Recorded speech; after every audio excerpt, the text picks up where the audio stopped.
on my own university campus, on many university campuses, there is a self-confidence about Indigenous students where it's still hard work. It's hard work to feel like you are living and thinking in two worlds at once.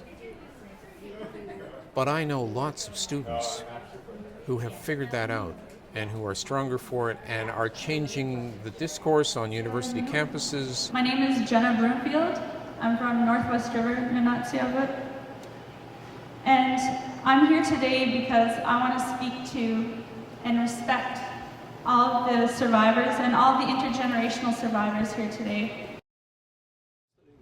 I'm studying at the University of Alberta, and I'm studying Native Studies, so my first degree, Bachelor of Arts, in Native Studies and Certificate in Aboriginal Governance and Partnership. It's unfortunate, we've lost parts of our culture, such as hunting and trapping. They've been made negative because of some of the experiences our parents have gone through. It's intergenerational. It's affected me, it's affected my parents, it's affected my grandparents, it's going to affect my children, my grandchildren as well. This loss of culture is very real to us. Personally, as a northerner, it's affected us because we've been relocated south. And to be a northerner living in the south, you have to take away a lot of things. And when one of those links are taken away from you, it's very hard to close that gap.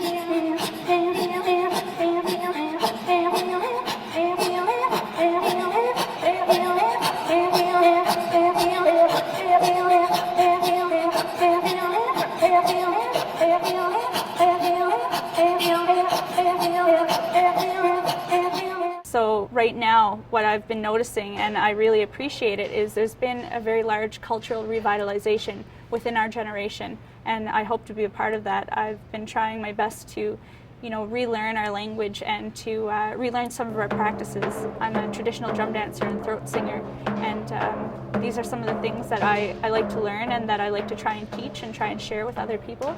I also try and share as much of the knowledge as I can to other Inuit students, especially other Inuit children, other Inuit youth. But I also try and share it with everyone else because I want them to know that I'm very prideful of our culture, and I want them to know that I am learning it and that I am going to share it and that it is going to continue. And they are enabling themselves to speak to their own communities, to speak to a wider public audience.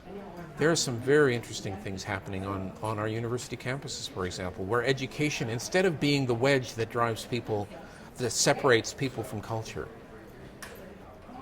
now it's something that enables, that helps give people voice and doesn't ask them to choose which world are you going to live in.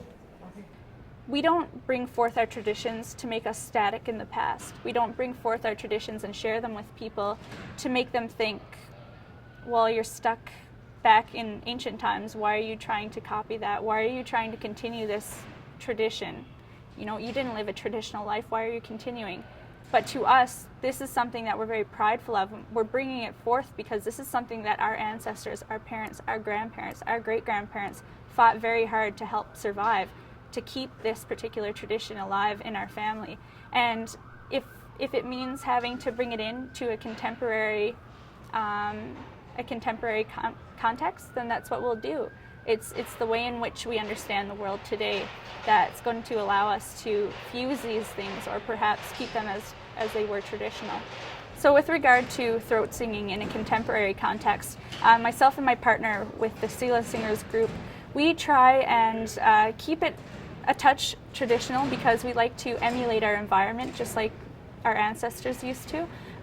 We try and bring forth some of the older songs that we've been taught, but we also add a little bit of our own flavor. We like to add some of our new songs. For example, today we sang one of our new songs, which is a variation of an older song, but we've made it a little more contemporary.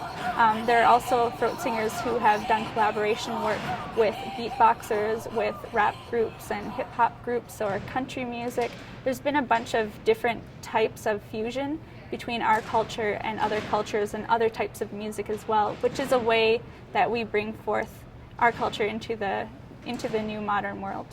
This song was usually sung because it's a much softer one, so it was able to help us lull children to sleep. So I feel this is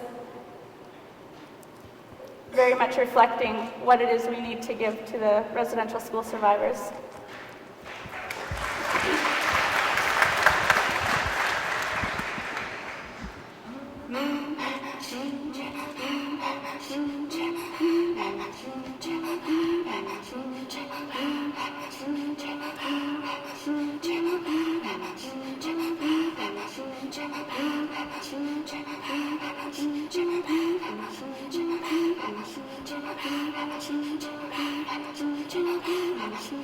Jenna.